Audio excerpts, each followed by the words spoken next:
Cinema beginning నుంచి end వరకు మనం సెట్‌లోనే చేసాం సినిమా. అన్ని సెట్లే. అన్ని సెట్‌లే. ఎందుకంటే పవర్ స్టార్ గారికి ఉన్న ఇమేజ్‌ని దృష్టిలో పెట్టుకొని చేశారా? చేసుకోవాలి, డీటెయిలింగ్ ఉండాలి.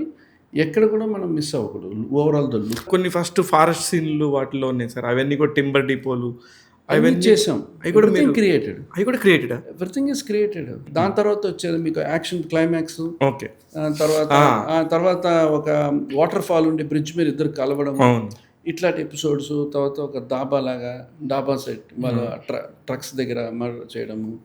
అట్లాగా మళ్ళీ బిగినింగ్ స్ట్రీట్ సెట్ మన చారియట్ది వచ్చేది. యూత్ సెట్ ఒకటి వేసాం. And hospitals, hostel rooms.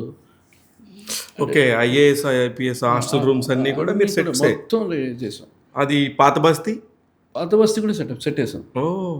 ఎక్కడ కాంప్రమైజ్ అవ్వలే. అండ్ నాకేంటంటే ఈ సినిమా ఇప్పుడు హరీష్ శంకర్ గారు ఏంటంటే ఆయన కంప్లీట్గా ఒక మాస్ డైరెక్టర్.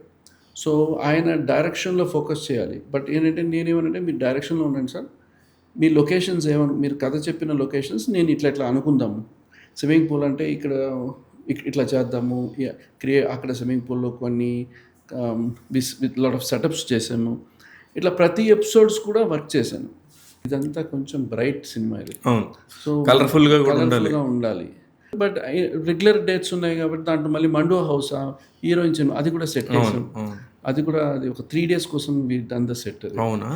మండో హౌస్ అబ్బా, అది మ్యారేజ్ షూట్ సెట్ అది మళ్ళీ క్రియేట్ చేసాం. ఓ. సో ఇట్లా నెంబర్ ఆఫ్ సెట్స్ అంటే ఫారెస్ట్లో కొంత మ్యాచింగ్ చేసుకోవడం, మళ్ళీ ఒక ఫాస్ట్ ట్రైబల్ ఏరియా మళ్ళీ సెట్ చేసాం, అక్కడ సెట్ చేసాము. సో ఎక్కడ కూడా మాకు ఆ ప్లానింగ్ ఇంపార్టెంట్. ప్రొడక్షన్ డిజైనింగ్లో ఎక్కడ డిలే వచ్చినా కూడా మాకు షూటింగ్ డిలే అవుతుంది.